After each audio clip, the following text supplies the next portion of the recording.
Aí o 2 estava errado quando eu fui fazer aqui. Eu falei, cara, não tem esse 2, sobrou um 2 a mais e eu coloquei no cone. Então o tamanho do cone do solenoide tem que ser tamanho 1 mesmo.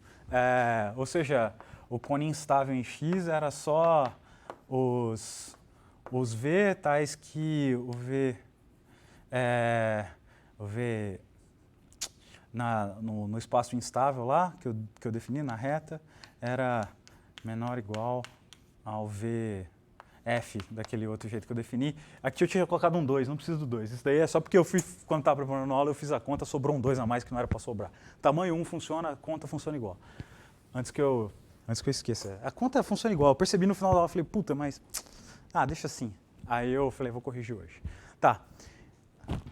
Retomando, a gente vai falar hoje, e na próxima aula, sobre a última ferramenta de dinâmica local, certo? Que vai ser o lema de sombreamento. Antes, eu vou fazer um desenho e explicar como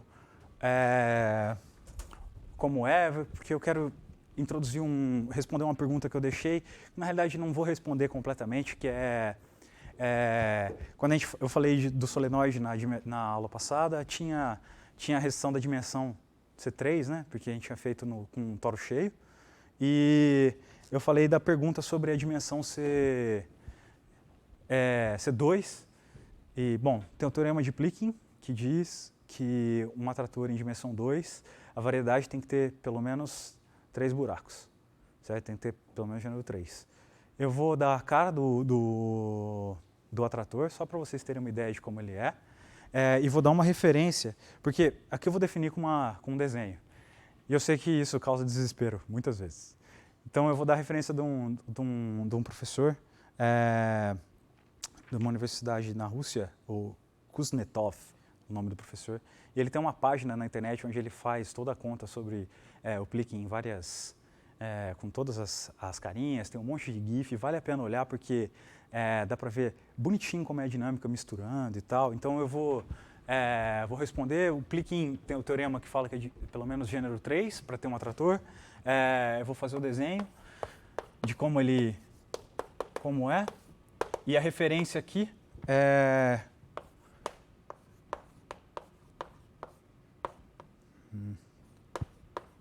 Kuznetsov, e o nome do artigo original é Plikin Type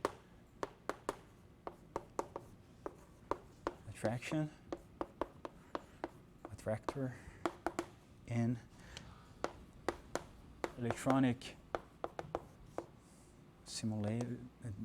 Device Simulated.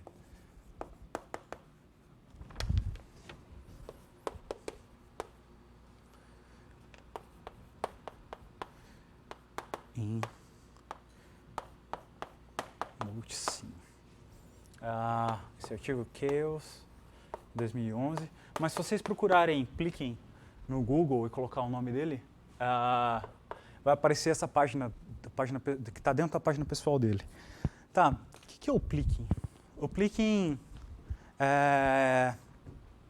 ele é um tipo de atrator estranho, Strange Attractor, que acaba aparecendo em um monte de lugares.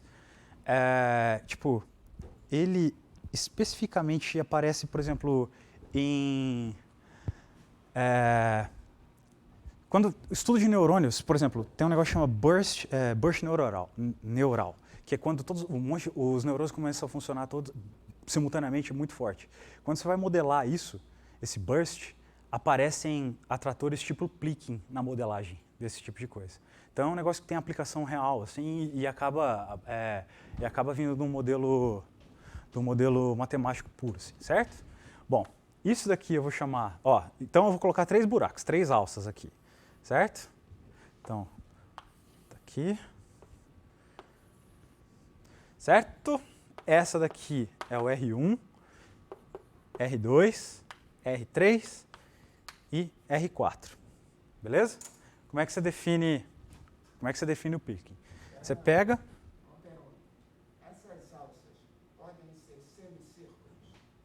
Podem, se você colocar, pode. Ele vai fazer, não faz diferença. O negócio é que a topologia desse negócio tem que ser não trivial, tem que ter um buraquinho aqui no meio, mas pode. O que você vai fazer? Você vai pegar aqui, apertar, esticar nessa direção pra caramba. certo?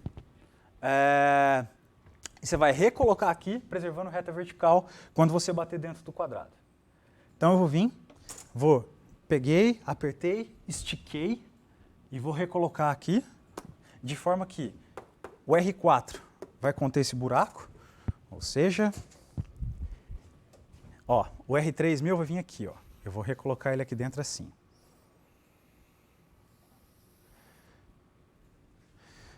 Vou preservar retas verticais aqui, ok?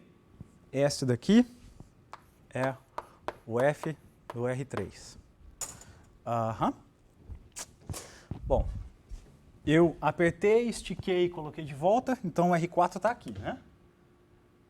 Eu vou colocar o R4 contendo esse buraco. Eu vou vir aqui e fazer assim, ó.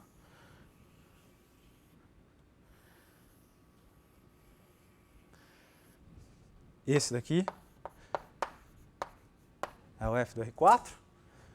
E eu apertei aqui, colapsei. Então aqui tem que estar a imagem do R1 e o R2. Eu vou colocar a imagem do R1 pegando esse buraco e a imagem do R2 vai pegar esse daqui. Como é que eu faço isso?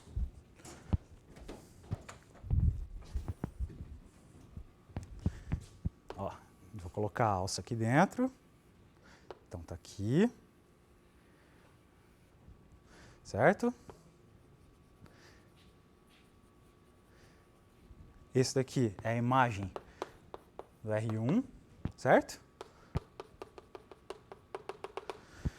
A imagem do R2 agora vai ser esticada a ponto de pegar esse cara aqui. Então eu vou vir aqui, ó, esticar, vou engolir esse buraco e vou voltar. Agora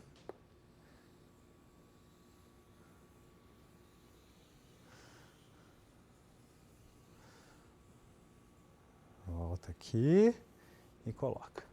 Então,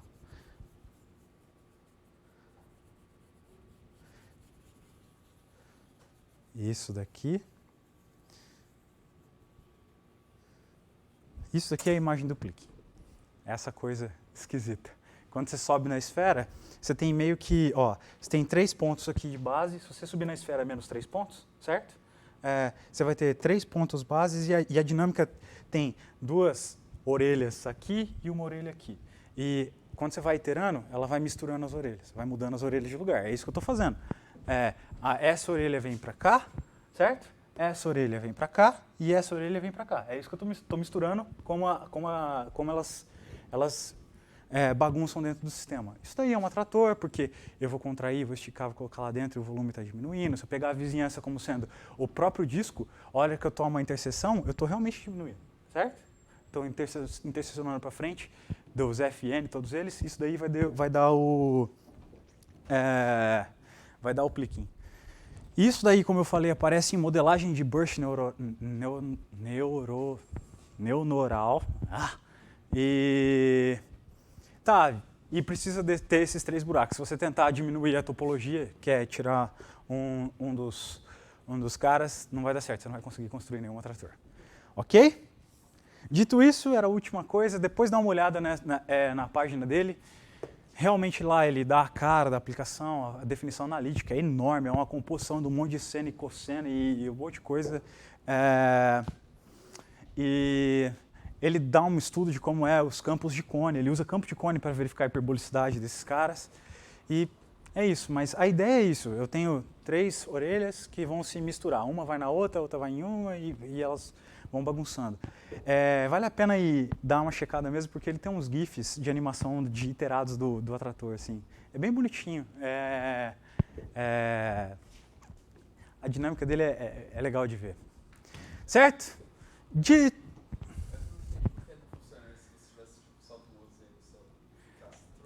Não funciona.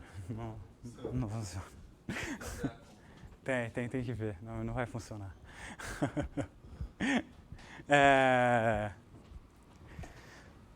Ok, vamos lá para a última ferramenta, o famoso lema de sombreamento.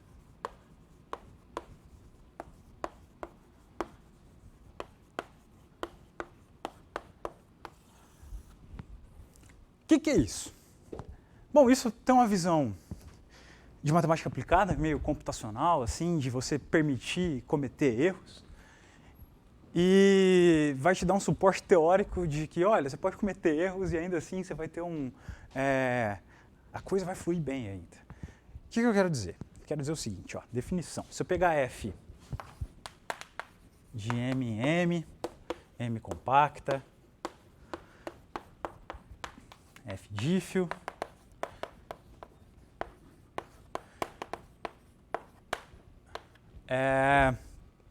então a gente vai definir o seguinte, ó. Definição. Um conjunto xi,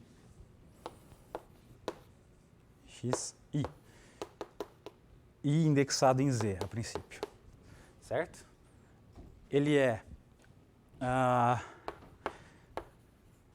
uma alfa pseudo-órbita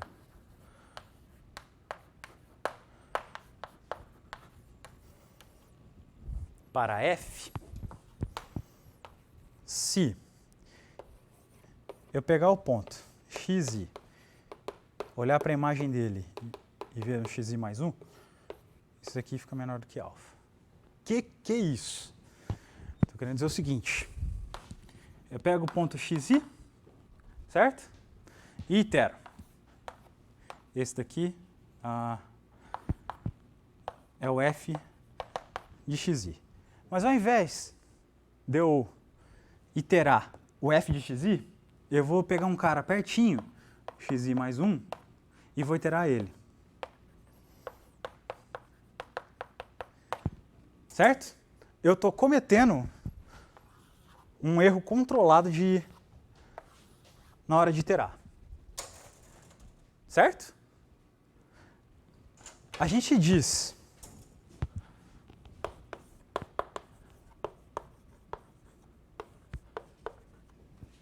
um ponto Y beta sombreia que um ponto Y beta sombreia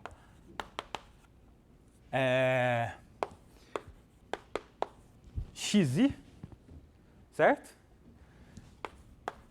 Se a órbita do Y acompanha a sequência, ou seja, se a distância do Fi do Y ao xi é menor do que beta. O que isso quer dizer? Quer dizer que, bom, eu estou tomando essa pseudo-órbita, estou cometendo esses erros, mas, bom, um Y vai beta sombrear essa pseudo-órbita se existir um Y numa vizinhança beta contida ali dentro, certo? Tal que o Fi do Y está acompanhando esse erro que eu estou cometendo. Fi mais 1 do Y,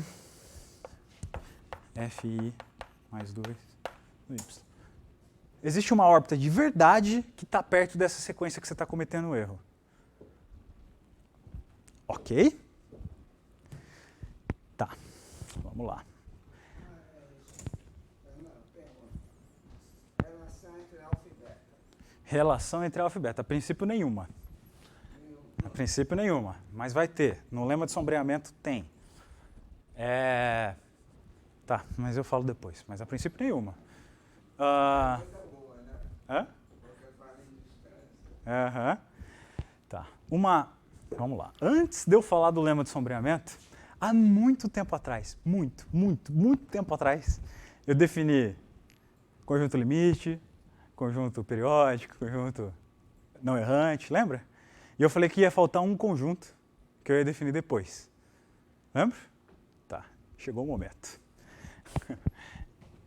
Que é o conjunto dos recorrentes por cadeia.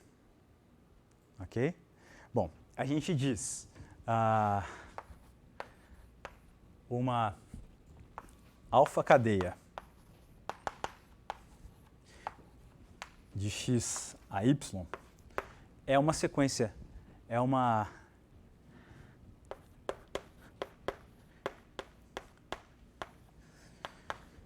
sequência finita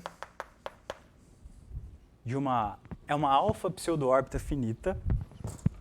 É uma alfa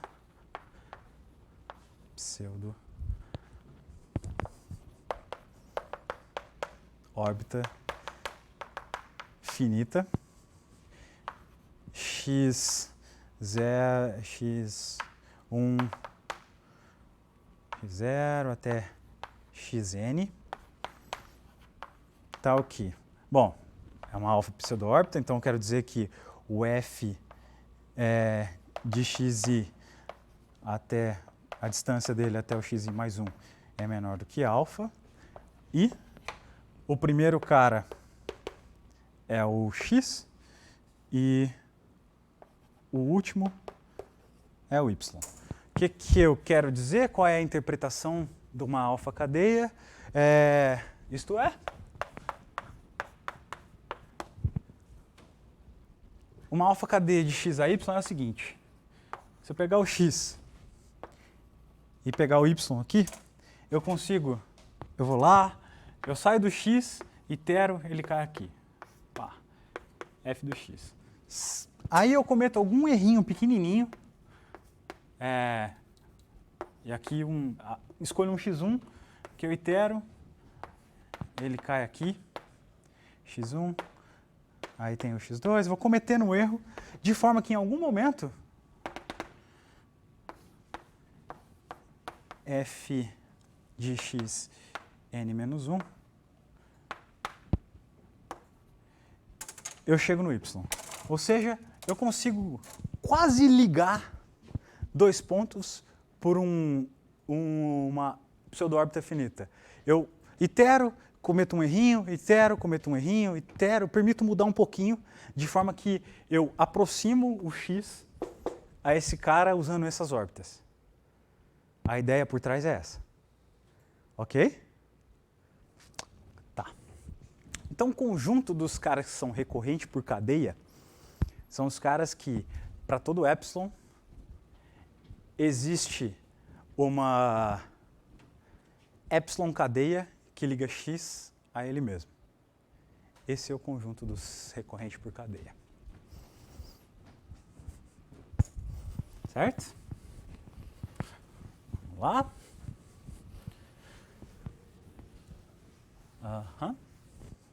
Ou seja, eu posso não passar perto, eu pego o cara, cometo um erro, mas consigo chegar perto do meu x de novo, em algum momento.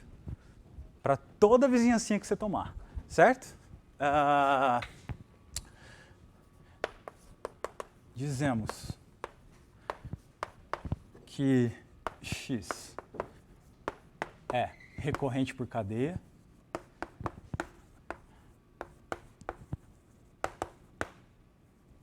Se para todo epsilon maior do que zero,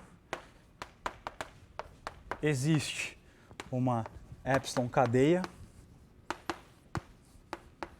que é de x a x. Denotamos por R de f. Alguns lugares chamam RC de f, o conjunto dos pontos recorrentes por cadeia.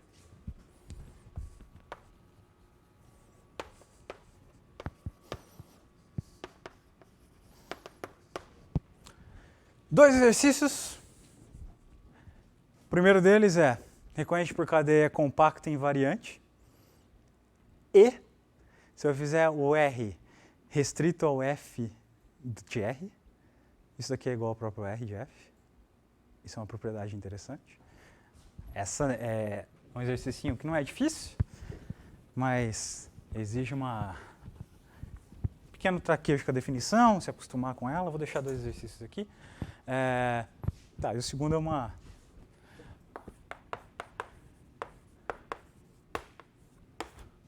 Prove que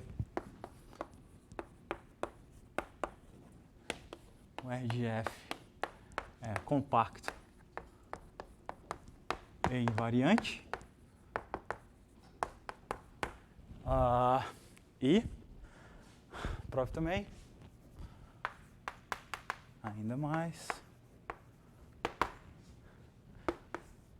prove que o R de F restrito ao R de F é igual ao próprio R de F, certo? Isso aqui é uma propriedade que não é muito comum, não. Contra o exemplo.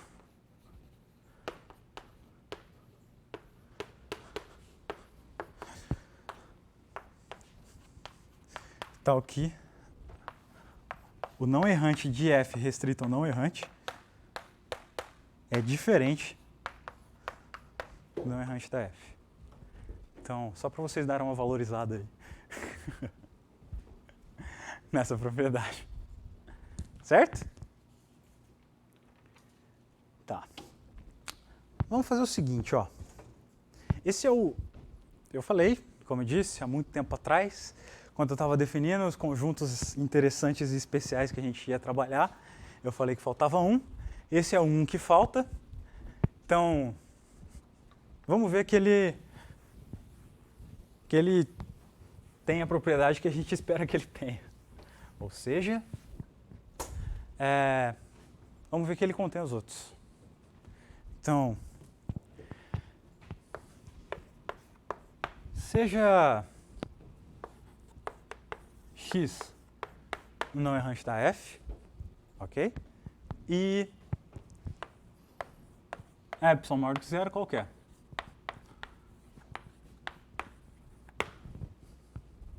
O que eu quero fazer? Eu quero provar que fn de x mais 1 é fn, xn, e aqui eu quero ver que quando eu pegar esse cara, f de xn, cai numa vizinhança epsilon do x. É isso que eu quero ver. Certo? Tá. Então, considere a bola de centro x e raio epsilon sobre 2. Certo?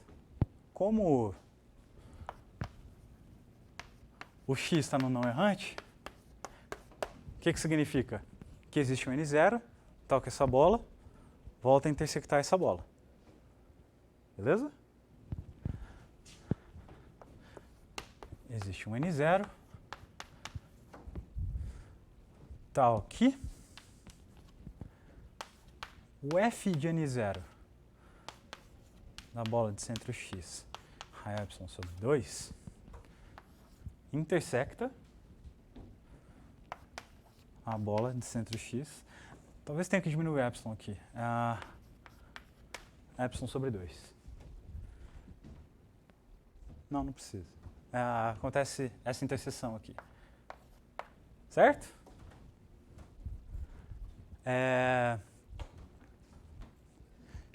Não precisa. Eu vou precisar que seja menor. Tá. Vou colocar um delta aqui. Delta. Delta suficientemente pequeno, tá? Com suficientemente pequeno, já falo. O que acontece? O que é isso? Isso está me dizendo que se eu pegar aqui a bola de centro x e raio epsilon aqui, certo?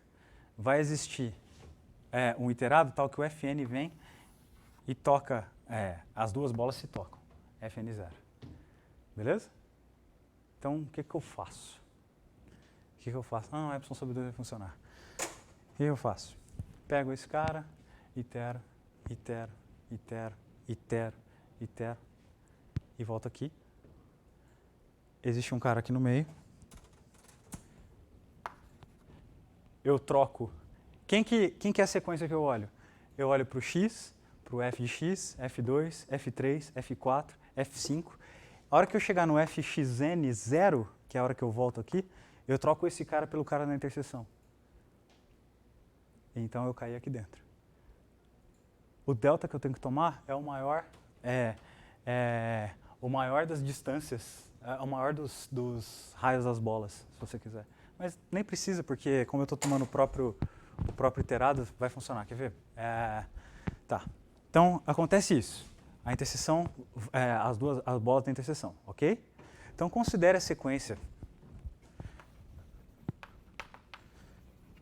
Considere, então, x0 como sendo o próprio x, x1 igual o f de x, ok? X n0 menos 1 como sendo o f de n0 menos 1 de x. E quem que vai ser o xn0? O ponto de interseção aqui, um y.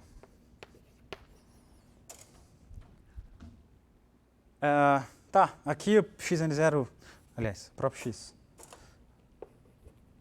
De novo. Certo? Por que que isso vai funcionar agora? Agora tem que... Os delta agora vão ser chatos. Tá, a gente tem essa sequência. Isso funciona para todos os caras.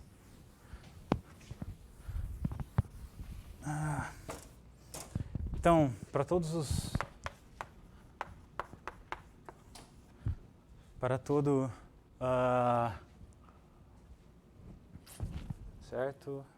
Para todo i menor do que n0 menos 1, menor ou igual, a distância do fi do x i do f de xi menos 1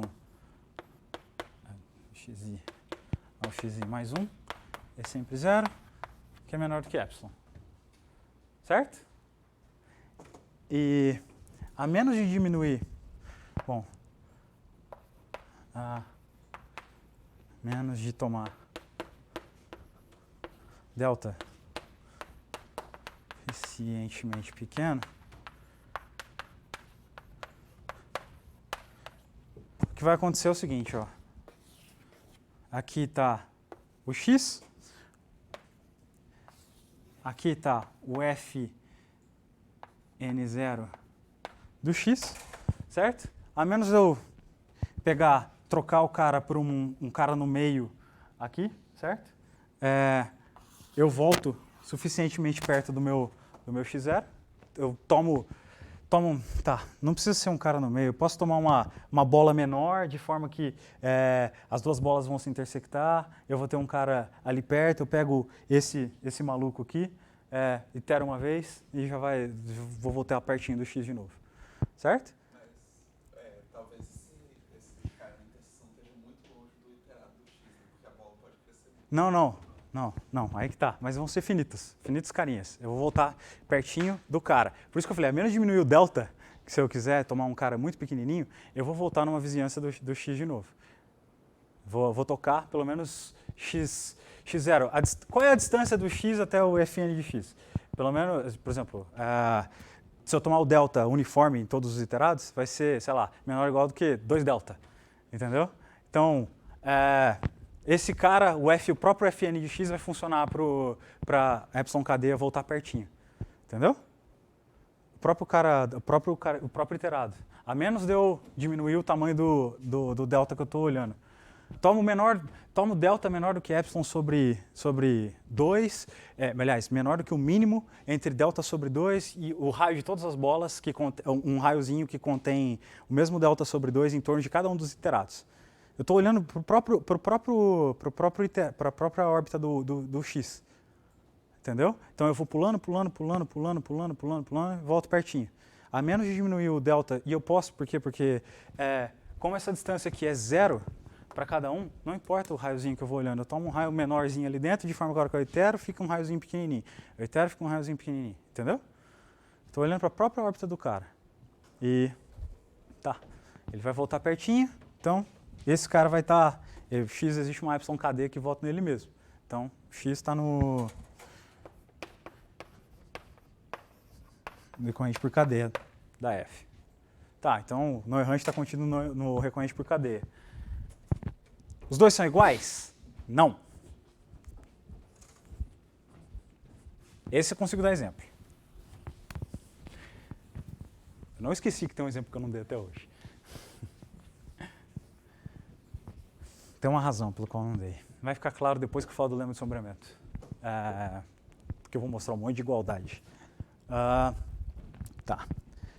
Bom. Exemplo. Onde a gente tem aqui o não errante. Está contido e é diferente do recorrente por cadeia. Se eu considerar M como sendo S1 e pegar, sei lá, considera qualquer função de S1 e S1 que tem essa cara aqui, ó, 0, 1, 1. Aqui está a diagonal, certo? S1 é a identificação desses dois, ok? Considera qualquer cara que, aqui é se aqui é o meio, qualquer cara que tem uma carinha assim, ó. Ok? O que é isso?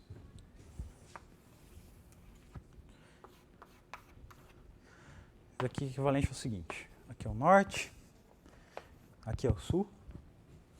O que acontece com um cara que está desse lado? Eu estou convergindo até o zero. Ou seja, estou convergindo para o norte. Então, sei lá, estou vindo para cá. Qualquer cara que está aqui, por um lado eu convirjo para o sul, pelo outro eu me afasto para o norte.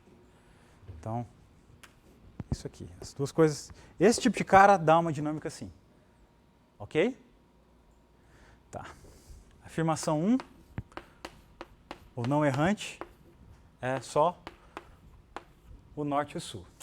Bom, são pontos fixos, né? Esses dois ficam fixos, então tá, toda a vizinhança volta nela mesmo porque o cara não sai do lugar. Qualquer outro ponto do círculo, por exemplo, se eu pegar um ponto do lado de cá, se eu pegar qualquer vizinhancinha dele, o que acontece quando eu começo a iterar? Ela vem para cá, para cá, para cá, para cá, para cá, mas ela nunca vai atravessar do outro lado. Então ela vai morrer aqui, ela vai morrer para cima, mas nunca atravessa. Então não tem chance dela voltar a intersectar ela mesma, porque para trás ela vai morrer no norte, no futuro ela vai morrer no sul. Mesma coisa para cá. Se tomar qualquer carinha aqui, para frente eu vou para o norte, para trás eu vou para o sul. Certo? Tá. Afirmação 2. O recorrente por cadeia é toda S1. Tá, esses dois estão lá porque são fixos. Por que os outros estão? Os outros estão por causa do seguinte, ó. Dado epsilon, considere uma vizinhança do norte. Bom, considera aqui a vizinhança de tamanho epsilon, tanto faz, mas considera uma vizinhança do norte e do sul de tamanho epsilon sobre 2, eu acho que é suficiente. Considere o seguinte, ó.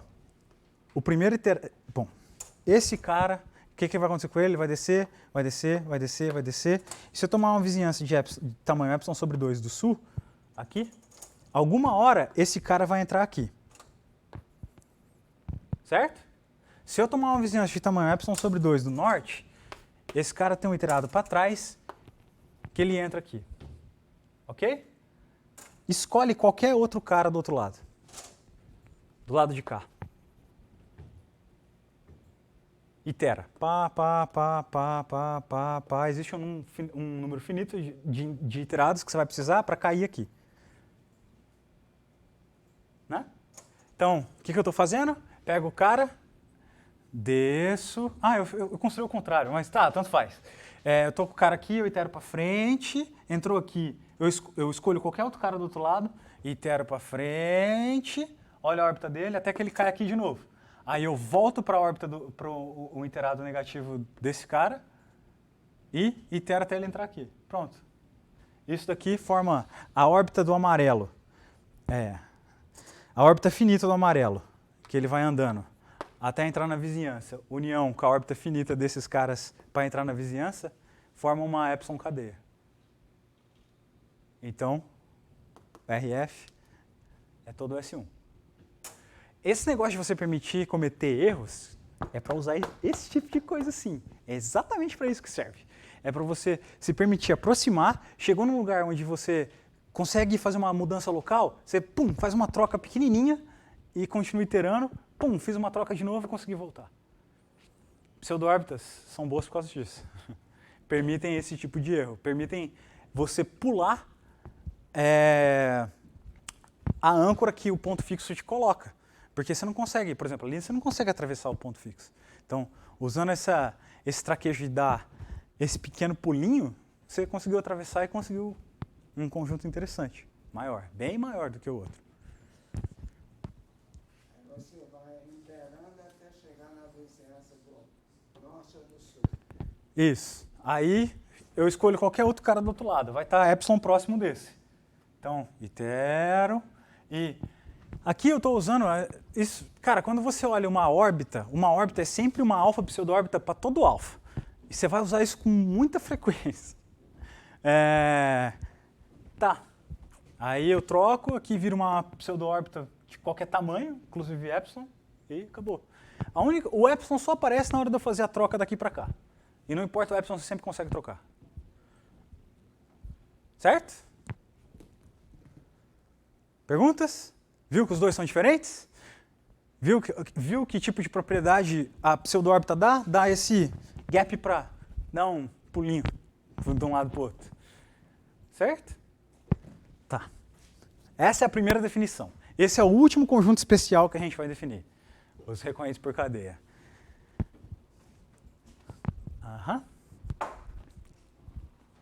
Então vamos para outra definição, que é a definição de ter estrutura de produto local.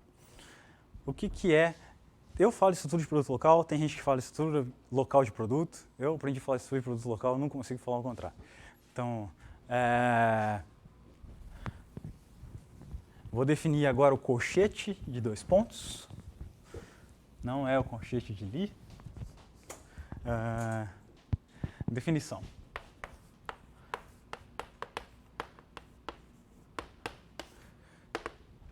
Até agora eu não falei de conjunto hiperbólico, né?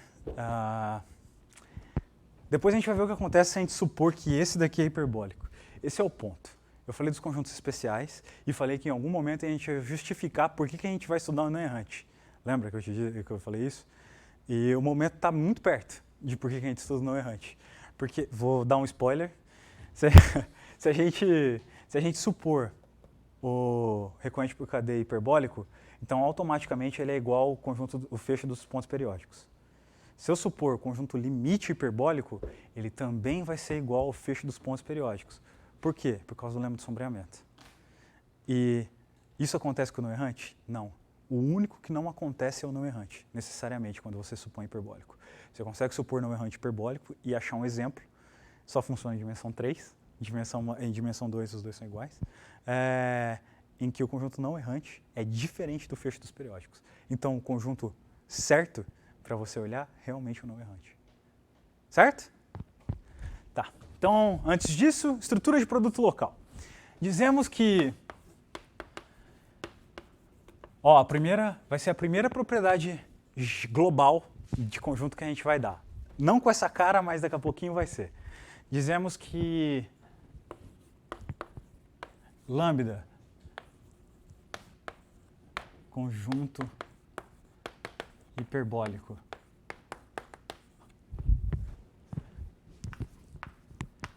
para F, tem estrutura de produto local,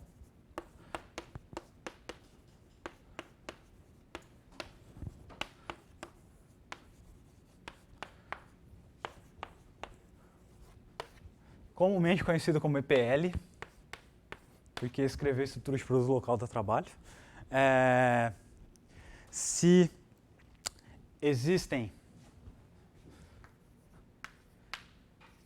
delta e epsilon maiores do que 0, tais que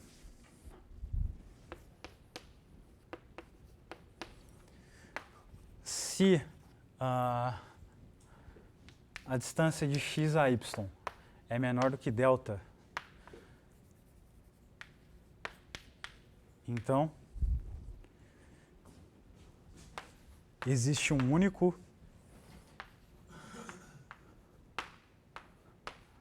cochete de xy, que nada mais é do que o ponto que está na interseção, o único ponto da interseção da variedade estável local do x, intersectando transversalmente a variedade instável local do y, x, y em lambda. Que existe um único ponto, isso daqui é consequência do teorema da variedade estável. Agora eu vou pedir que esse cara pertença a lambda. O que é isso? Eu estou dizendo o seguinte. O lambda tem estrutura de produto local que quando eu pegar o único cara que está na interseção da variedade estável local com a instável local de dois caras que estão perto, então esse cara tem que estar no conjunto também.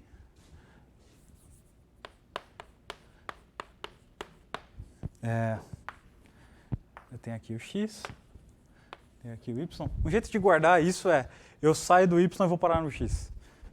Certo? Eu saio do y e vou parar no x. Esse cara aqui, o cochete, pertence a lambda. É isso que eu estou pedindo. Ter estrutura de produto local é a mesma coisa que dizer que se eu tiver um cara que está na interseção transversal da variedade estável e instável local, então esse cara tem que estar no lambda. Que existe um único é consequência de ter uma variedade estável. Lembra? Eu comentei isso na aula. Mas ele está no lambda é a definição. Beleza? Exemplos. Eu vou roubar. Exemplos de caras que têm estrutura de produto local. Bom, os caras que são todo o conjunto hiperbólico, né?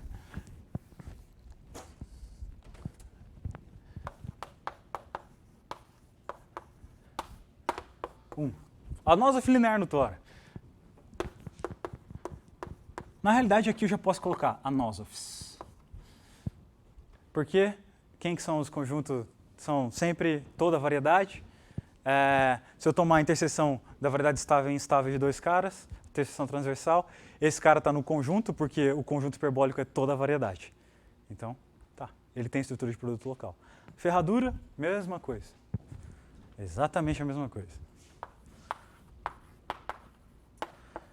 A ferradura completa. Certo? Porque se eu pegar dois caras na interseção na variedade estável e instável local, como é que é a interseção? Deixei de exercício para vocês. Achar a cara da interseção como símbolo. Eu tenho que, a partir do momento, ele é o cara para onde ele está indo, e a partir do momento para trás, ele é o cara de onde ele está vindo. Certo? Tá. Esse cara está na ferradura também. Ele é um cara que está na ferradura. Então, se eu tomar a cara suficientemente pequeno, vai existir um único e blá, blá, blá, blá, blá, blá. Certo? Maravilha. E cara que não tem estrutura de produto local? Alguma ideia?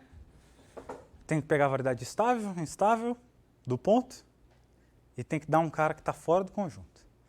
Estável do ponto, e um cara que está fora do conjunto. Sem estrutura, eu vou fazer sem estrutura de produto local. Um exemplo agora.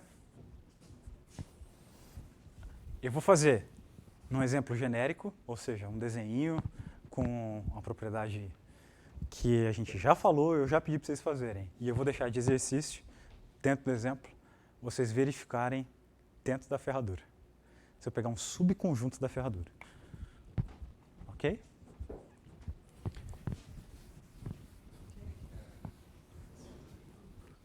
Hã? Por que tem estrutura de produto? Porque é o seguinte, ó, pensa o que acontece no produto cartesiano de dois caras. Essa pergunta é legal, eu ia falar e esqueci. Se eu pegar produto cartesiano de dois caras, a hora que eu vou tomando essas retinhas aqui, ó, existe um único ponto, tá vendo? A ideia é que você tem essa figura de produto cartesiano. Por isso que é uma estrutura de produto local.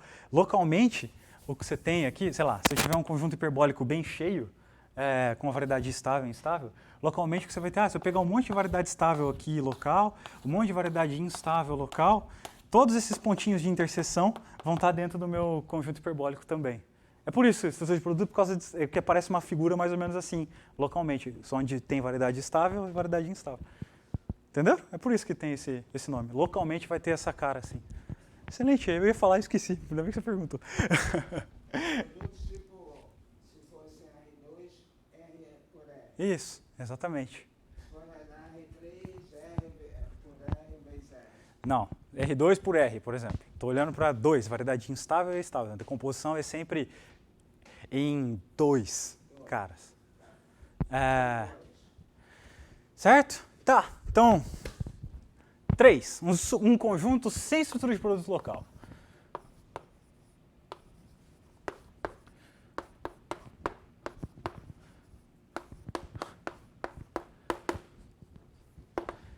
Entenderam o feeling da coisa aqui? Por que é esse desenho?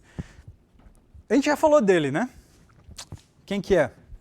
Se eu pegar o P, uma interseção homoclínica, transversal, e olhar para o lambda como sendo o ponto, união, a órbita do Q, onde Q é a interseção homoclínica, aqui está o P, aqui está o Q.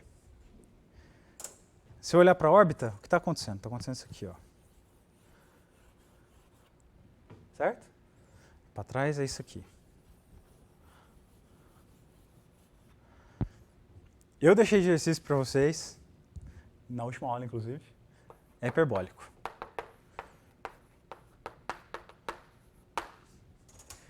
O que acontece? Bom, a órbita do Q está toda aqui, ó, na variedade estável, ó. Mesma coisa para cá.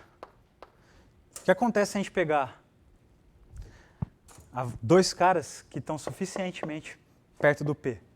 Duas órbitas uma FNzão do Q e um F menos Mzão do P. A variedade estável dele vai ser um pedaço da variedade estável do ponto P. Vai ser isso. O outro vai ser isso. Vai ter um ponto aqui.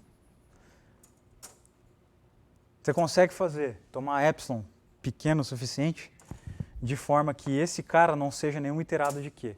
Você consegue porque você tem transversalidade, todos os Qs, o Q não é todo mundo da variedade, você sempre escapa, se dois caras ficam perto. Por exemplo, pensa no que acontece no R2. Você consegue... A variedade do Q não é um denso de pontos da órbita de Q. Inclusive, isso é um exercício interessante. Eu já me fiz essa pergunta quando eu estava fazendo, eu com meus amigos. Por que não pode existir você realmente tem espaços de gap, assim, você não vai voltando. Mas isso é outra conversa. Mas, esse ponto aqui, o cochete não está no conjunto, porque ele não vai ser a órbita do Q, e ele fica fora. Esse cara não tem estrutura de produto local. A solução geral é formalizar isso, pegar, varia continuamente, eu realmente vou cair fora do ponto P, não vai ser, não tem como ser um iterado de um. Para justificar que não tem como ser iterado de um e do outro, se o cara está na variedade estável aqui, ele teria que convergir para o P, teria que convergir para esse iterado, teria que convergir para esse iterado, não vai convergir, porque ele vai convergir para o P para frente, para o Q para trás, mas tem que justificar. Não estou falando que é só olhar para a figura, ok, é verdade, mas tem que tem que escrever de por que não é. E se vocês não gostam da ideia do desenho, pega uma interseção homoclínica dentro da ferradura, olha para o subconjunto dado pelo ponto fixo e a interseção homoclínica e vê que esse conjunto não tem estrutura de produto local. Que a hora que eu fizer a interseção vai dar um ponto fora. E a razão é justamente a que eu falei. Dentro da ferradura, como é que vai ser? Se eu estou na variedade estável do ponto Q, a partir do momento ele vai ser o ponto Q. A partir do momento para trás ele vai ser o F menos Nzão do Q. Então aqui no meio é só trocar uns caras, ele não vai ser nenhum ponto da órbita do Q. Pronto, acabou. Então você consegue fácil ver que esse cara não está dentro da variedade estável. Ele não está dentro da órbita do Q. Mas esse aqui é um cara sem estrutura de produto local. Ok? Estão com alguma dúvida até agora? Estão entendendo o que tá acontecendo? Definiu o cochetinho, tudo bonitinho. Agora, depois desse tempo, eu vou enunciar o lema de sombreamento, também conhecido como Shadowing Lemma.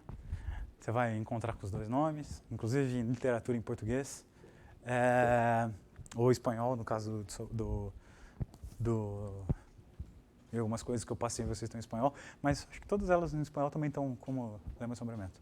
Mas tá, é o Shadowing Lemma, ou lema de sombreamento. Vamos enunciá-lo e entender o que ele está dizendo. Ok? O que o lema de sombreamento vai dizer é o seguinte, eu já meio que comentei por cima, ele vai dizer que se eu pegar um conjunto hiperbólico, pegar uma vizinhancinha dele pequenininha do conjunto hiperbólico, eu começar a iterar, escolher uma pseudo-órbita lá dentro. Olha, eu ando, cometo um erro, cometo um erro, cometo um erro.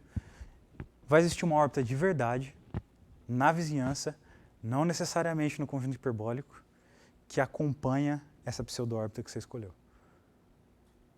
É isso, lema de sombreamento. Só isso. Ok? Então vamos enunciá-lo e fazer um desenho do que está acontecendo.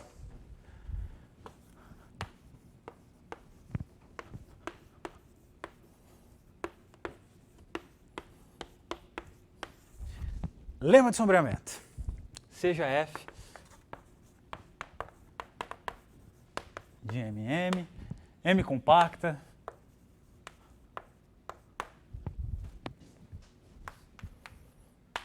F de fiomorfismo,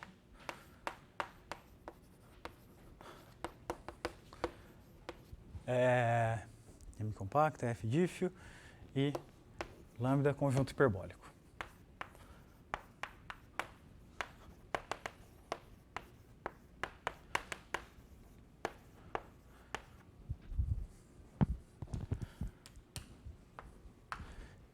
Então, dado beta maior do que zero, existem alfa e eta maiores do que zero, tais que toda alfa pseudo-órbita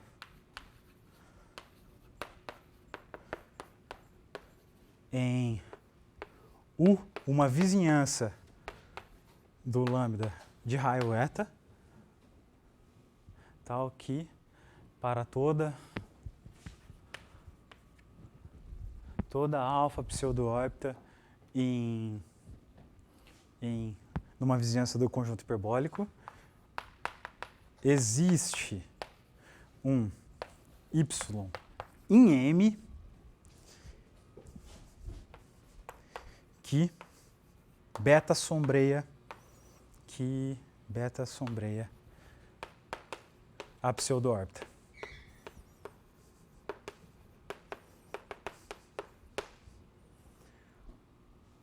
Se o lambda tem estrutura de produto local, o y está no lambda.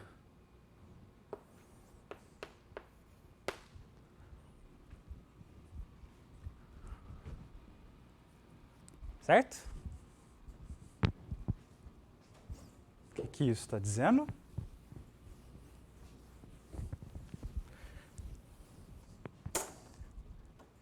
Isso está dizendo o seguinte, ó, que se eu pegar, vou desenhar assim porque dá menos trabalho, se eu pegar o lambda aqui e vier e olhar para uma vizinhança de raio eta do lambda,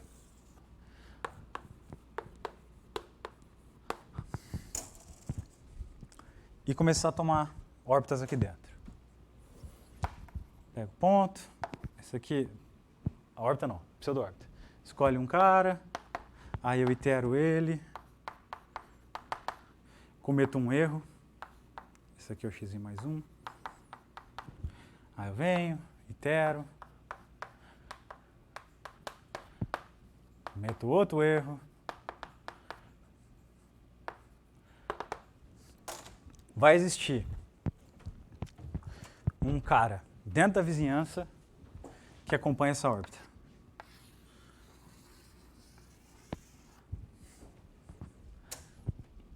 Certo?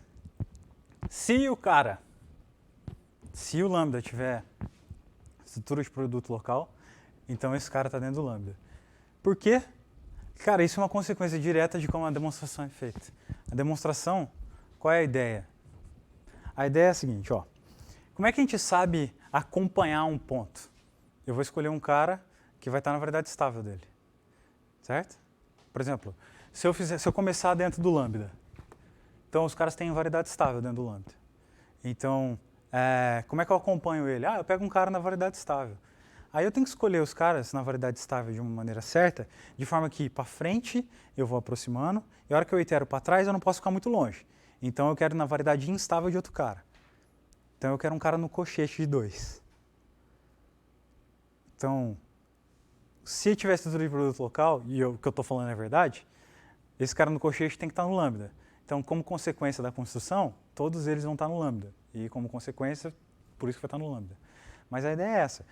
É simplesmente, primeiro você faz no lambda, e você faz no lambda, você pega uma vizinhança que não fica todo mundo muito longe do lambda e aproxima. Tipo, como é que você aproxima depois um cara que está numa vizinhança?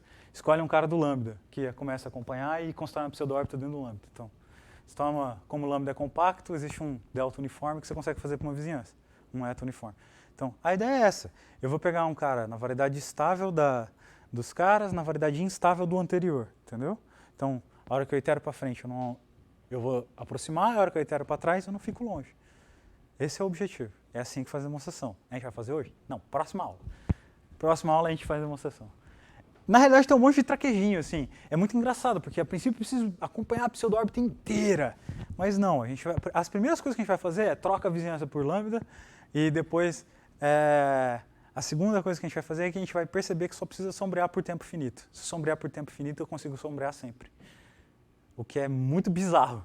Porque se eu conseguir acompanhar em tempo finito, eu vou conseguir acompanhar sempre. Isso tá parecendo estranho, porque por causa daquele outro exercício que você passou, que os dois pontos estão próximos sempre, eles são iguais. Isso, mas não é uma órbita, é uma pseudo-órbita. É uma pseudo-órbita, não é a órbita. Eu estou cometendo um erro, não é o mesmo ponto. Esse é o ponto.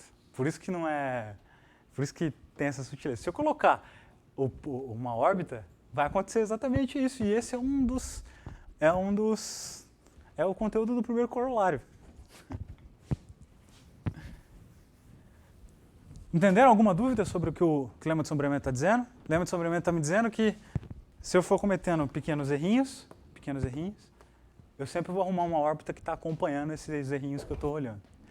Por que isso tem um quê computacional? Porque, isso é abstração pura, não manjo nada desse negócio, tá? Mas, essencialmente, isso te permite a fazer truncamentos quando você está iterando coisas, né? Porque, por mais que você esteja cometendo erro, sempre vai ter um ponto do conjunto hiperbólico que você está olhando que está acompanhando aquilo lá, então aquilo lá é de verdade uma órbita quando você está fazendo conta. Por isso que tem um quê computacional, assim, te dá um background para você poder fazer truncamentos de coisa. Essa é a visão computacional de por que esse negócio é interessante também.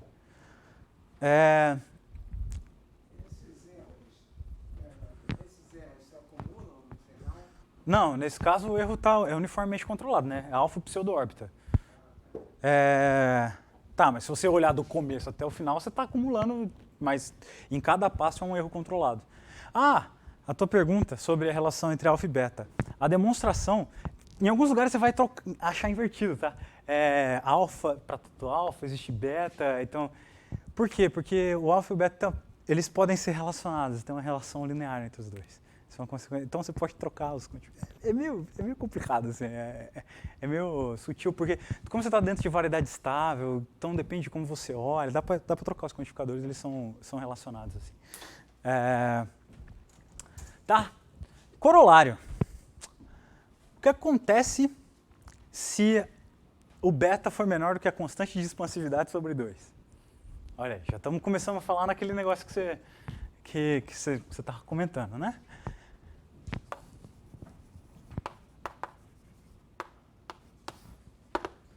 Se beta for menor do que a constante de expansividade sobre 2, o ponto que sombreia tem que ser único. Né? Se beta é menor do que a constante de expansividade sobre 2, então o ponto que sombreia é único.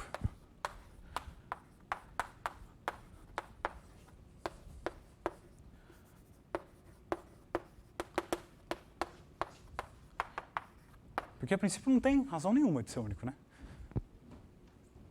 Só falei que existe um ponto dentro de M. Isso é muito geral, assim. Vamos justificar aqui.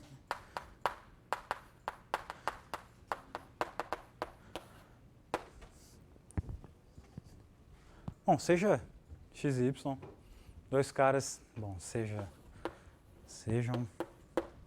x e y.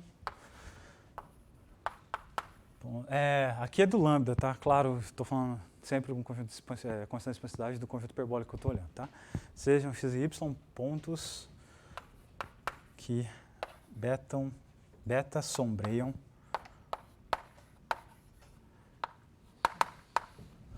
uma sequência, uma alfa pseudo-órbita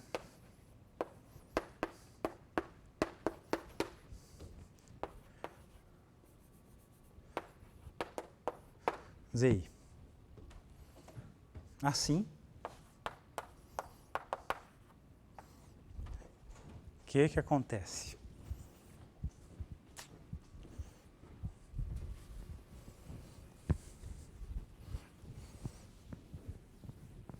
O que acontece? Vamos olhar para a distância do f de x. Sombreia é único. Aqui eu estou supondo lambda com EPL, tá? Desculpa, porque eu quero os caras dentro do conjunto hiperbólico.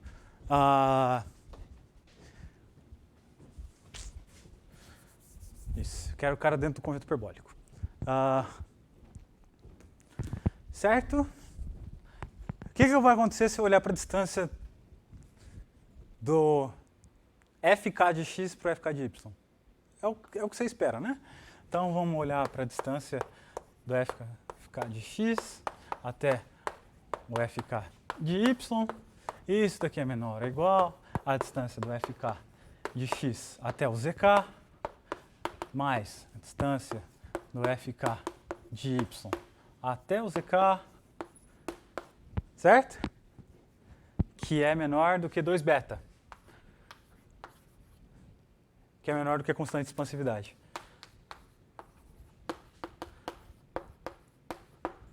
Para todo K.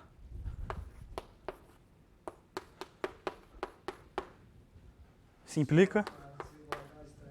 Isso. Essa aqui é. Isso implica que o x é igual a y.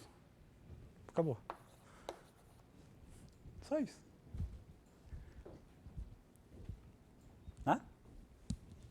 Olha só. Mas isso é bizarro, porque tem uma consequência da consequência. O que acontece se a minha pseudo-órbita for periódica? Ou seja, a minha alfa pseudo-órbita for tal que eu pego o ponto, o AI mais K é igual ao AI. Eu fico rodando, mesmo com infinitos caras. O que vai acontecer? O f de x, a gente vai ter um cara que sombreia, f de x. Só que o fk de x também vai estar perto, porque a condição é essa, né? Ou seja, o f de i mais k vai estar sempre perto do xi mais k. Só que isso daí também é igual ao próprio xi. Isso daí está me dizendo que se eu olhar para a distância do fi de x até o f de i mais k de x, vai ficar sempre perto, para todo i. Isso está me dizendo que o fi é igual ao f de i mais k.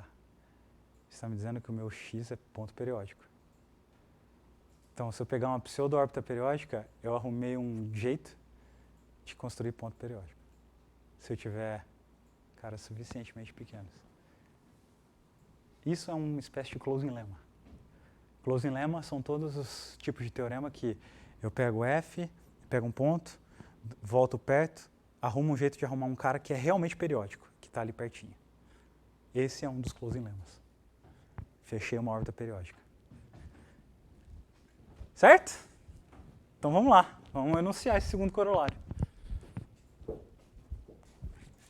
Bonitinho, né? Estou produzindo dinâmica a partir de erros, cara. Olha que coisa louca. Certo? Então vamos lá, segundo corolário.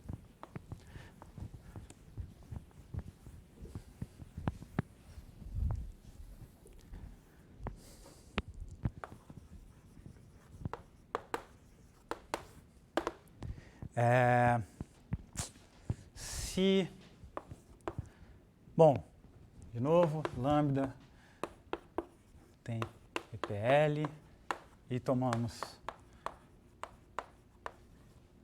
beta suficientemente pequeno,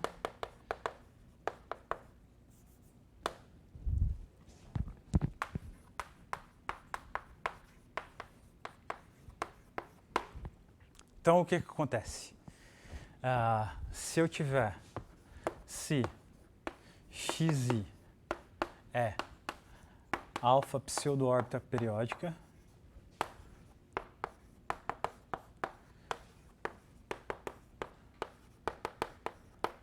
isto é,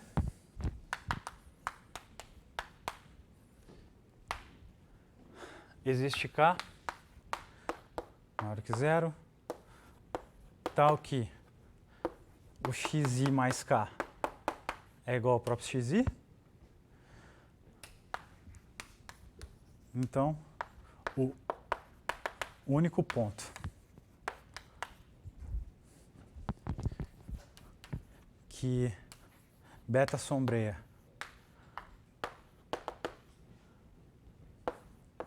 xi é periódico.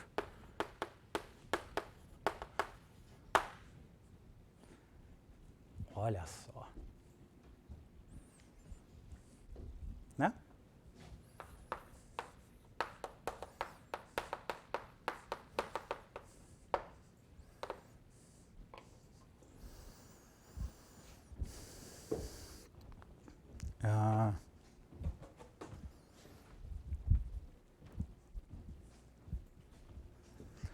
Aqui a gente vai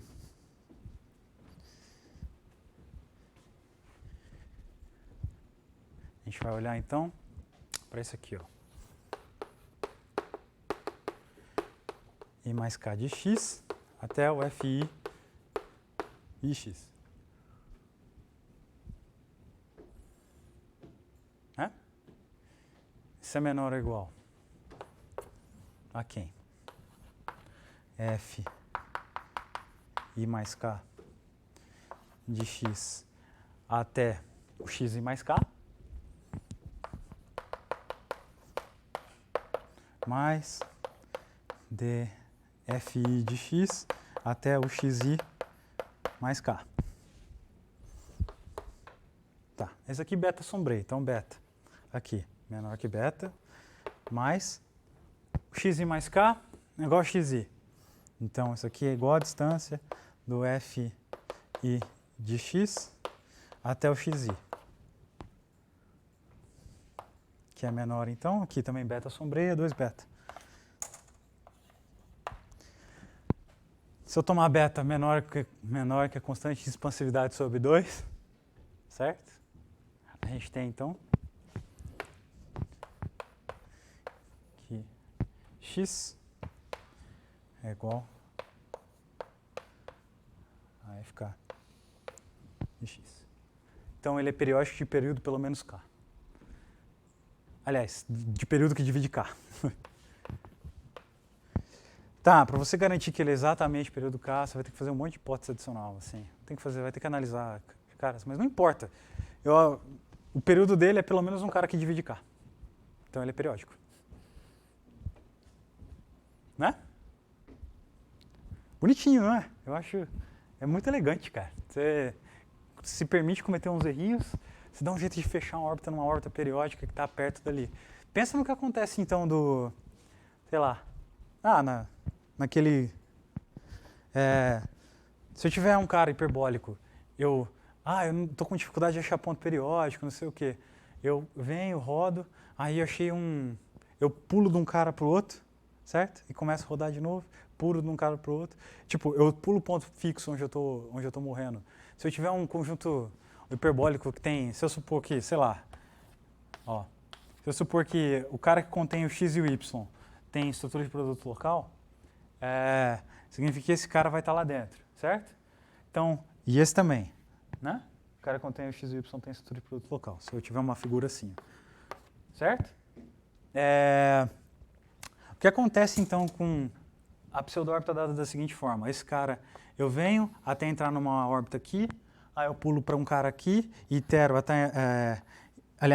aí eu pego a pré-imagem desse que entra aqui, certo? Aí eu pego itero esse para trás, itero esse para frente, até que uma hora ele entra aqui, pego a pré-imagem desse cara que entra aqui. Se eu olhar para esse conjunto finito que pula daqui para cá, itera, itera, depois pula daqui para cá, itera, itera, isso aqui vira uma pseudo-órbita periódica, finita. Vai ser finita, porque eu estou dando um pulo daqui para cá, estou dando um pulo daqui para cá. E aqui eu estou iterando finitos caras. É periódica. Então significa que perto desse cara tem um ponto periódico. Aqui dentro. O que a gente já sabia, dado que perto desse cara tem uma ferradura. E na ferradura tem infinitos pontos periódicos. Então é um jeito de você ver que tem pontos periódicos aqui pertinho. Outro jeito. Sem dizer que está na ferradura. Entenderam? A ideia é a mesma coisa que eu falei naquele desenho do norte-sul. É pulo, pulo, pulo, aí itera, certo? Entenderam? A ideia por trás desse negocinho? Certo? Vou colocar outra definição. Isso implica que o RGF que você definiu agora, se for por exemplo, na Nosov, ele vai ser igual ao fecho dos periódicos. Só que eu preciso mostrar que ele é só, o RGF ele tem estrutura de produto local. Né? Se eu tiver isso, sim, exatamente. A ideia é justamente essa, porque se eu tiver, o cara volta nele mesmo, é uma epsilon cadeia, significa que é uma epsilon órbita periódica, uma epsilon órbita periódica, é isso mesmo. Então tá, se eu arrumar um cara que, se eu disser que o RGF tem estrutura de produto local, então tem uma órbita periódica ali perto, que aproxima esse cara. Isso significa que ele está no fecho dos periódicos. Ele é igual ao fecho dos periódicos. Entenderam? É exatamente essa a prova. Só preciso mostrar que tem estrutura de produto local. Só que mostrar que tem estrutura de produto local não é uma coisa muito simples, né? Se eu supor que é periódico. Então eu vou trocar para uma propriedade global, que tem mais cara de propriedade global. Para isso preciso dar uma definição. Mas o caminho é exatamente esse, exatamente isso. Vou fazer essas trocas que eu fiz. Definição. A gente diz que lambda, um compacto invariante, é isolado ou localmente maximal se ele é o único conjunto hiperbólico da vizinhança dele. Certo? Não existe nenhum outro conjunto hiperbólico que contém ele que está na vizinhança. Ou seja, definição.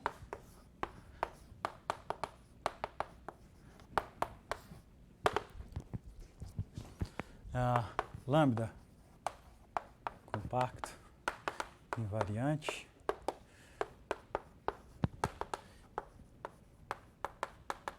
Hiperbólico para F.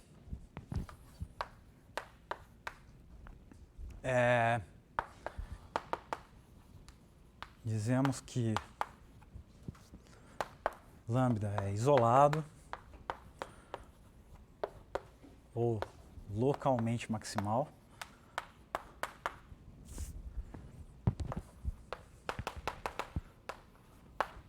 Se existe o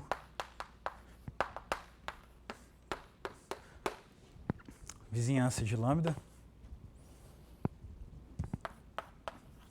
tal que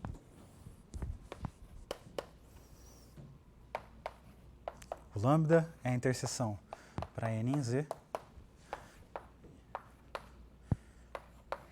e Fn de U.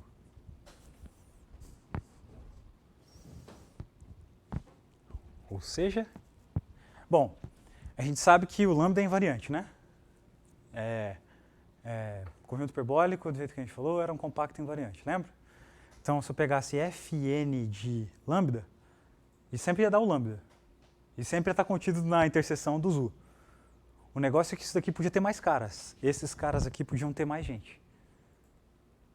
Certo? E isso daqui diz que não. Que ele é o maior cara lá dentro. Ok?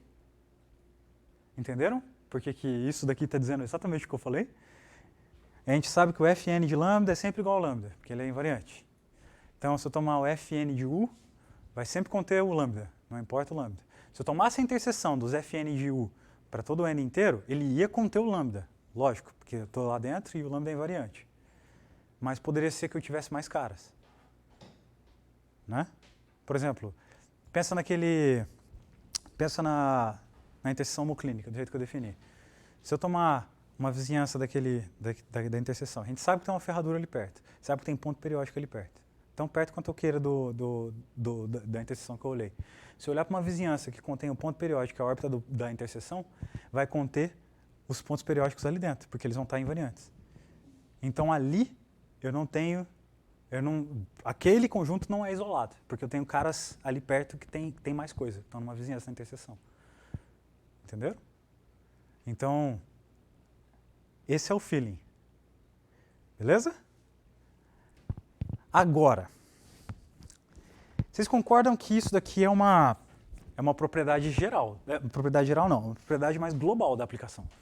Estou falando que, para o meu dífio, a hora que eu tenho um conjunto hiperbólico isolado, perto dele, tudo não é conjunto hiperbólico invariante. Eu estou indo para algum lugar ou eu estou dentro do conjunto. Não posso ficar ali. Certo? Para frente e para trás. Isso é uma propriedade global. Isso é equivalente a ter estrutura de produto local. Isso é surpreendente. Você ter estrutura de produto local é a mesma coisa de você ser isolado. Se você parar para pensar assim, não é tão surpreendente assim, porque quando você para para pensar que, quando eu tomo interseção, aquele cara está no meu conjunto hiperbólico. Então, se ele não tem estrutura de produto local, eu arrumei um cara que está numa vizinhança que está fora do conjunto. A prova é justamente essa. Mas, a princípio, estrutura de produto local é uma estrutura muito localzinha do conjunto, mas na realidade está ligado a uma propriedade global dele ser o único conjunto hiperbólico naquela vizinhança. Hã? Um atrator seria isolado? Sim. Só que você tem que olhar o que acontece para trás. Para trás, a vizinhança vai crescendo? Vai. Mas vai conter a própria vizinhança? Vai. Então, ele é um conjunto maximal. Você já tem que... Porque o negócio é que para frente, ele dá o próprio conjunto. Certo? Então, se para frente ele dá o próprio conjunto, a hora que eu tomo f menos n da vizinhança, já vai ser o próprio lambda, que é invariante. Lembra? Então, tá. Falei, atratores vão ter um papel fundamental quando a gente começar a estudar. Não fundamental, eles sempre aparecem. Eu acho que eu comentei isso, né? Eu não lembro. Quando você pegar a dinâmica global e explodir e for estudar ela, você sempre tem um cara que é repulsor e um cara que é atrator. Uma das peças básicas. Então, a dinâmica global é bacana. Deixa eu colocar, então, proposição, o que mais?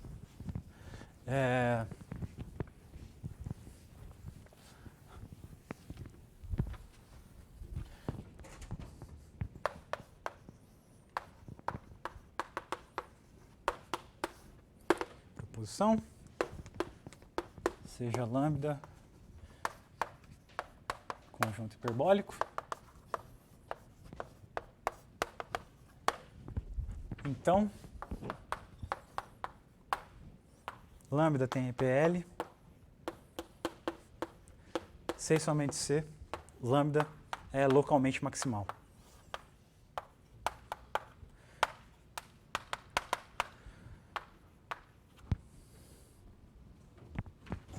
certo?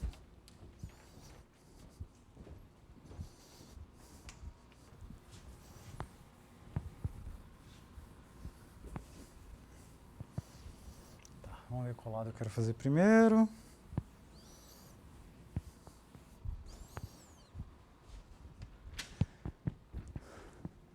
Vou fazer a volta primeiro. Prova. Tá. O que acontece se eu pegar lambda isolado? Então, seja U vizinhança de lambda, então aqui, lambda é igual à interseção dos Fn de U para N inteiro. Ok? Então, seja delta aquele da variedade estável, tal que vale aquela propriedade da variedade estável, que é a interseção da variedade estável do P, variedade instável do Q para dois caras no lambda, é um único ponto. Certo? Tal que existe um único xy, opa,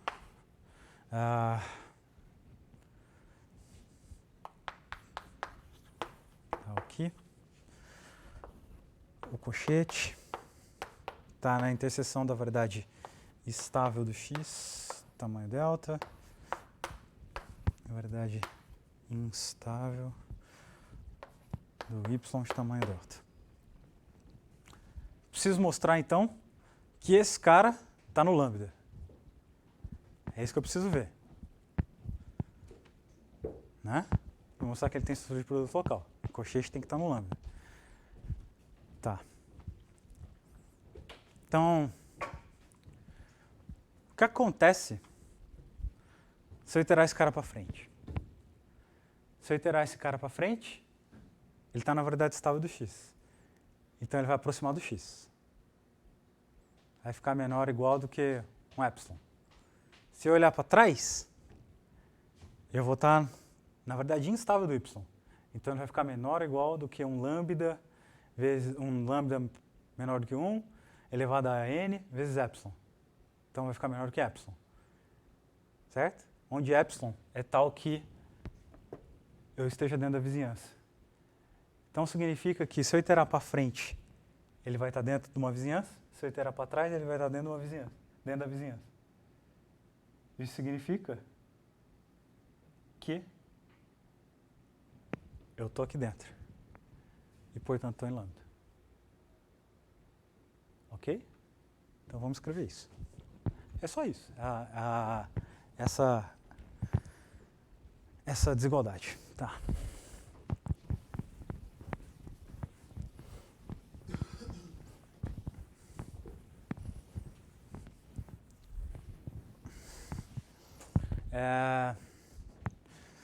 Tá.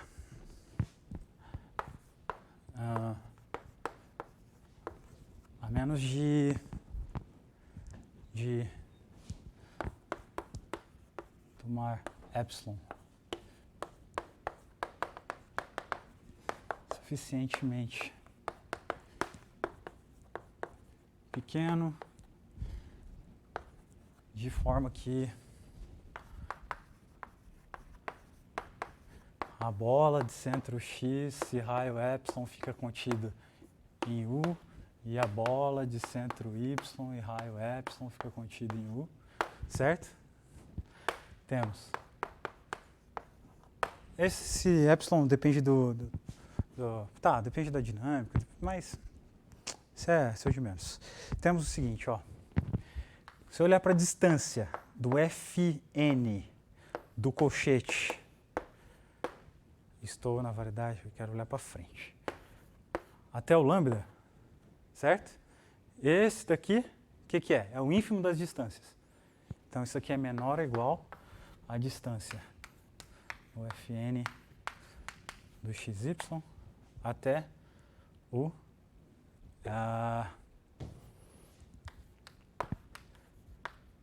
Fn de x. Certo? Tá.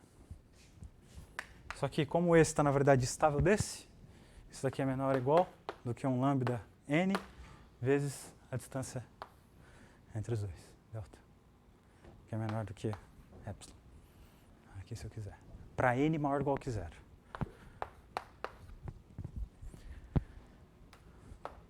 Para trás, do cochete até o lambda. De novo, ínfima das distâncias. Só que agora eu vou escolher o y, porque eu estou na variedade instável do y, que é menor ou igual do que lambda módulo de n vezes delta, menor do que epsilon. Certo? Isso tá, dá para tomar uniforme, lambda é compacto, beleza? Não importa, eu coloquei os dois aqui, mas não importa, posso tomar uniforme, tanto faz. Esteja contido, ok? Fica menor do que delta para n menor ou igual que zero. Tá. Logo.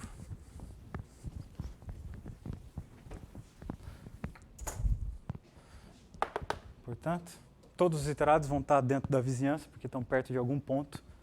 É pelo menos delta de distância. Pelo menos epsilon de distância de todos. Aqui é Fn, não importa, é realmente uniforme aqui para todo n. Porque o lambda é compacto. Então, é uma variedade compacta, é um abertinho, compacto dentro de um aberto, você consegue tomar um delta uniforme. Certo? Número de Lebesgue. Ok? Tá, mas... Então, portanto, a gente tem que o Fn do cochete pertence a U, todo n, está na interseção, como o lambda é a interseção para n em z, o Fn do U, isso implica que o cochete pertence a lambda. E o que implica a definição de lambda tem PL. Ok? Estamos claros ou não? Agora falta a ida.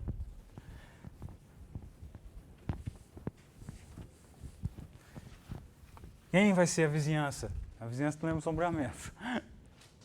Agora. Olha que maravilha. Então tá, vamos ver. Para a ida, tome beta maior do que zero. De novo, menor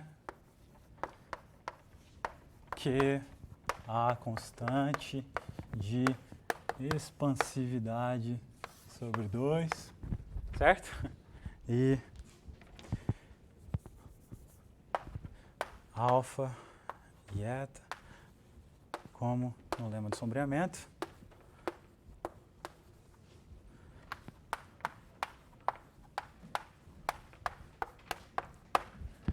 Ok? Considere então U como sendo a vizinhança de raio eta. Seja Z na interseção.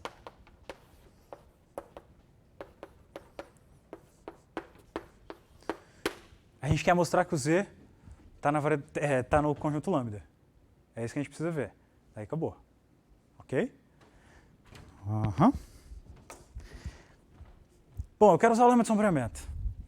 Quem é um candidato natural à pseudo-órbita de um Z ali dentro? Me fala um candidato natural a uma pseudo-órbita que eu quero olhar.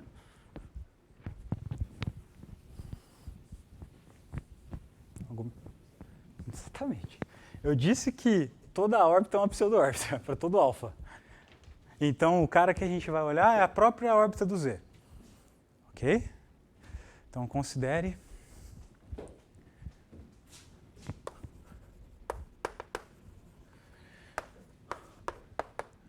F de Z uma alfa pseudo-órbita. Falei que a gente ia usar essa ideia recorrente. Né? Então significa o quê? Que existe, pelo lema de sombreamento, existe o quê? Um único y em m, em lambda, tal que a órbita dele sombreia a órbita do z. Né? Sombreia essa pseudo-órbita. Então, existe um único y em lambda, tal que a órbita de y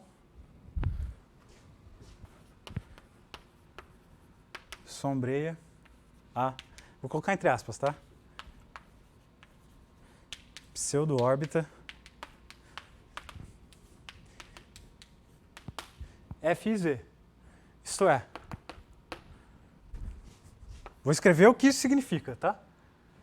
Isso é, F do Z, a distância disso até o F do Y é menor do que beta para todo I. Quem é o Z, então? Beta é menor do que a constante de expansividade sobre 2. Isso significa que se eu tiver um único cara, Z também sombreia essa órbita. Certo? Então, o que significa? Que Y é igual a Z pertence a lambda. Porque o Y pertence a lambda, então Z pertence a lambda. Então ele está na interseção.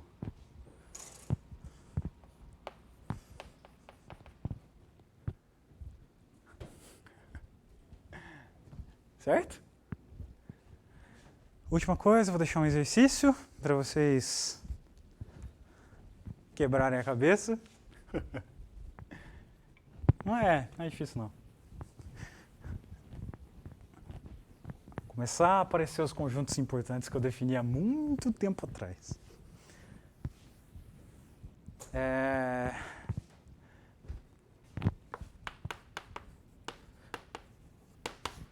Exercício. Se eu tiver que lambda é isolado, então o fecho dos periódicos do F restrito ao lambda é igual o não errante do F restrito ao lambda. E olha o problema, porque se isso aqui fosse igual ao não errante do F, era maravilhoso, mas não é. O negócio é que esse daqui não é igual. Eu deixei como exercício para vocês. Tá, esse daqui a gente também não sabe, mas tá. Certo? Bonitinho, né?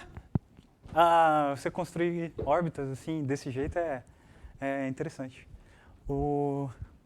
Próxima aula eu vou fazer demonstração do lema de sombreamento. Não é difícil. É realmente aquilo que eu falei, construir o colchete esperto. E eu vou dar a interpretação, aliás, a consequência mais forte do lema de sombreamento, que é a estabilidade. Olha, vamos falar de estabilidade. A estabilidade de conjunto hiperbólico isolado. Quando a gente tem um conjunto hiperbólico isolado e a gente perturba, lembra que eu disse que tinha continuação hiperbólica, né? Eu fiz. Mas na realidade, o cara do perturbado ainda é isolado. Certo? É isso.